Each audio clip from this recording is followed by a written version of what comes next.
آج عقل اور عشق کا تعلق سنتے ہیں کس سے ہے؟ انسان کی عقل اور منطق اس کی یہ دلیلیں ہیں، یعنی یہ دلیل دیتی ہے کہ تم جبر کے خلاف اگر میدان میں آئے تو کٹ جاؤ گے، ٹکڑے کر دیے جائیں گے۔ جبر سے مفاہمت کر لو، لیکن عشق کیا سکھاتا ہے؟ عشق سکھاتا ہے مفاہمت۔ نہ سکھا جبر ناروا سے مجھے، میں سر بکف ہوں لڑا دے کسی بلا سے مجھے۔ عاشقوں کا کہنا ہوتا ہے کاش یوں ہو جائے میرے ہم نشیں، کاش یوں ہو جائے میرے ہم نشیں، نزعہ کا اور ہو جائے منظر ہنسی، ادھر وہ اپنی زلفیں سوارا کریں ادھر دم ہمارا نکلتا رہے۔ جب آپ صلی اللہ تعالیٰ علیہ وسلم کی بات آتی ہے پھر محبت یہ تقاضا کرتی ہے کہ بولتا جا۔ آپ صلی اللہ تعالیٰ علیہ وسلم کی جب تعریف آتی ہے تو دل کے جو جذبات ہوتے ہیں کنٹرول نہیں ہوتے۔ آپ صلی اللہ تعالیٰ علیہ وسلم کی محبت ہر ایک رگ میں جاگ اٹھتی ہے۔ تو شاعر کیا خوب کہتا ہے کہ دل میں جگر میں آنکھ میں، دل میں جگر میں آنکھ میں، بس تو ہی تو رہے، اس کے سوا نہ دل میں کوئی آرزو رہے۔ اس اہتمام شوق میں سجدے کروں ادا، تیرا خیال آئے تو دل باوضو رہے۔ اور جنت میرے نصیب کی مولا، اور جنت میرے نصیب کی مولا، اس کو بخش دے میرے کفن میں گیسوئے جانا کی بو رہے۔ اب عشق کیا کہتا ہے؟ تو اس انسان کو لڑنے کا سلیقہ دیتا ہے، محبت باطل سے ٹکرانے کا درس دیتی ہے۔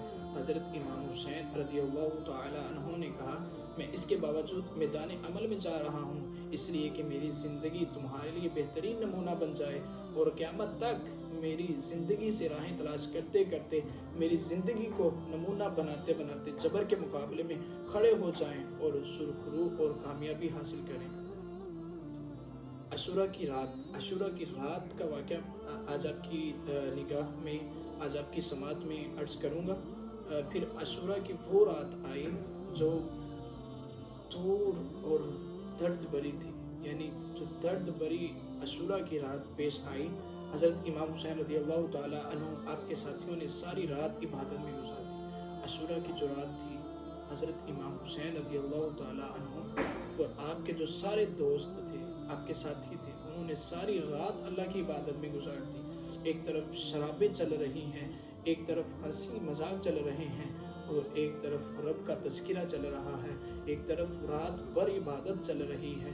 کیا یہ خوب لمحات ہیں اذان علی اکبر؟ جب تہجد کا وقت آیا تو شہزادہ علی اکبر نے اذان پڑھی، اور کربلا کے ریگزار میں ان کی یہ آخری باجماعت نماز تھی۔ ریگستان کی کربلا کے ذرہ ذرہ گواہی دے رہا تھا ان کے سجدوں کے بارے میں۔ آج کائنات کا وہ انوکھا باب رقم ہونے والا تھا کہ صدیاں جس پر ناز کریں گی۔ ایک سوگ کی بات کرتے ہیں، جب اللہ تبارک و تعالیٰ نے فرشتوں سے کہا اے فرشتوں میں زمین میں اپنا نائب بنانے والا ہوں۔ اب فرشتوں نے رب تعالیٰ سے کہا، عرض کی اے اللہ انسان تو زمین میں فساد پھیلائے گا، خون ریزیاں کرے گا، ہم تو تیری عبادت کرتے ہیں، ہم تو تیری ہر وقت تسبیح بیان کرتے ہیں، ہم تو ہر وقت تیرا تذکرہ کرتے ہیں۔ تو فرشتوں نے جب یہ کہا تھا کہ اے اللہ انسان یہ چیزیں کرے گا، تو اللہ پاک نے کیا ارشاد فرمایا اور اپنے فرشتوں کو کیا دکھانا چاہتا ہے؟ آؤ میں تمہیں حسین کا سجدہ دکھاتا ہوں کہ تمہارے پورے سجدے، تمہاری پوری عبادت ایک طرف اور میرے حسین کا سجدہ ایک طرف۔ اللہ تعالیٰ نے فرشتوں کو دکھانا تھا کہ تمہیں اپنے سجدوں پر بہت ناز ہے نا، آؤ میرے بندے کو دیکھو، اس کے سجدے کرنے کے انداز کو دیکھو۔ میں کہتا ہوں حسین ابن علی نے جو سجدہ ادا کیا، فرشتے اپنی ساری زندگی کی دولت، ساری زندگی کی کمائی اکٹھی کر لیں تو بھی حسین کے سجدے کی زکوٰۃ نہیں بن سکتی۔ پھر میدان جنگ گرم ہوا اور ظلم اپنی بدنمائیوں کے ساتھ ظاہر ہوا۔ امام حسین رضی اللہ تعالیٰ عنہ کے اوان انصار ایک ایک کر کے جام شہادت نوش فرمانے لگے۔ کبھی وہاب شہید ہو رہے ہیں، کبھی زبیر شہید ہو رہے ہیں، کبھی اونو محمد کے لاشیں گر رہے ہیں، کبھی قاسم کی جوانی لٹ رہی ہے، کبھی جوان اکبر کی آواز کربلا کے ریگزاروں میں گونجتی ہے، یا باتی ادرکنی، یا باتی ادرکنی، یا ابتی ادرکنی یا ابتی ادرکنی، میرے باپ مجھے پکڑیے، میرے باپ مجھے پکڑیے۔ کتنے دردناک یہ الفاظ ہیں۔ تو میرے حسین علیہ السلام دوڑ کے جاتے ہیں، میرے حسین جب دوڑ کے جاتے ہیں اور اپنے جوان بیٹے کی لاش کو کندھوں پہ اٹھا کے خیموں تک پہنچا کے ہاتھ فضا میں بلند کرتے ہیں، مالک راضی ہے؟ اے میرے مالک میری قربانی پر راضی ہے؟ پھر کہتے اے میرے مالک میری قربانی پر راضی ہے؟ آج ہمیں تھوڑی سی چوٹ پہنچ جائے، آج تھوڑی سی بیماری پہنچ جائے، آج تھوڑا سا ہمارا مالی نقصان ہو جائے، آج جانی نقصان ہو جائے، تو ہم رب سے شکوے کرتے ہیں، اے اللہ کیا میں ہی ملا تھا؟ کیا مجھے ہی بیمار کرنا تھا؟ اب حسین کی قربانی دیکھیے، قربانی دے کر بھی پوچھ رہے ہیں اے میرے مالک کیا تو میری رضا میری قربانی پہ راضی ہے؟ کیا تو اس قربانی پہ راضی ہے؟ پھر کہتے ہیں اے میرے مالک تو اس قربانی پہ راضی ہے؟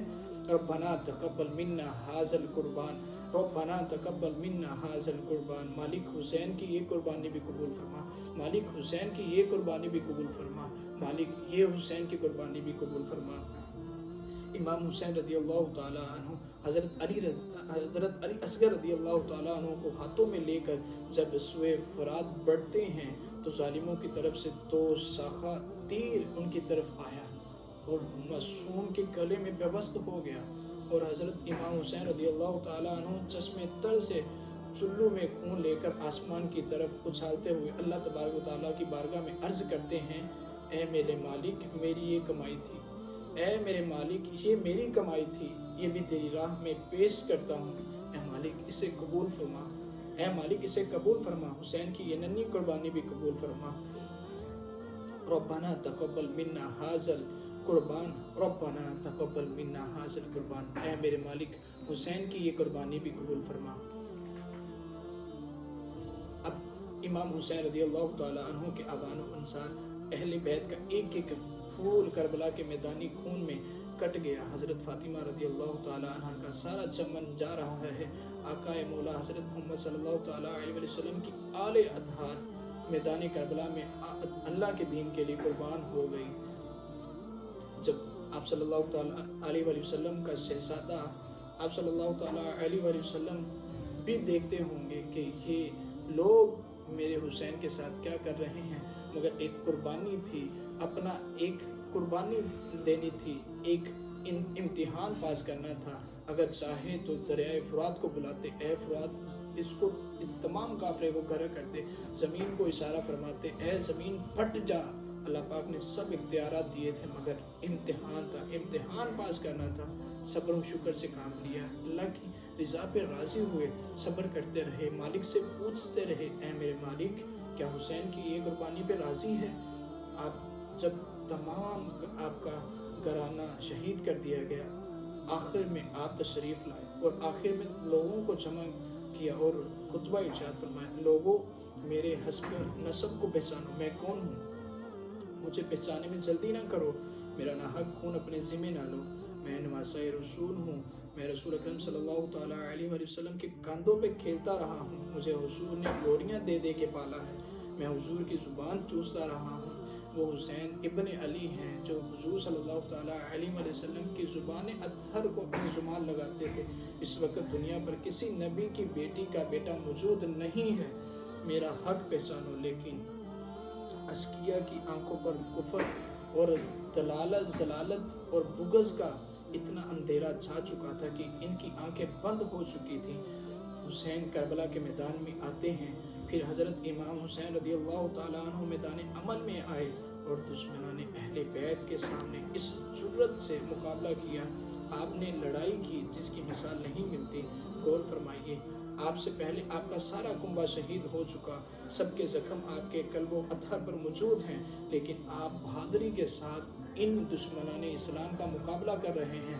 اب جب میدان میں آپ تشریف لائے تو خطبہ بیان کیا، اور یزید کی طرف سے جب اعلان جنگ ہوا تو آپ نے بہادری کے ساتھ مقابلہ فرمایا۔ کیا وہ منظر ہے، آپ کی تلوار ان کا خون چاٹتی جا رہی تھی، طریق کے اوراق میں وہ روشن باب موجود ہے، آواز آ رہی تھی، یہ کون سی وقار ہے، بلا کا شاہ سوار ہے،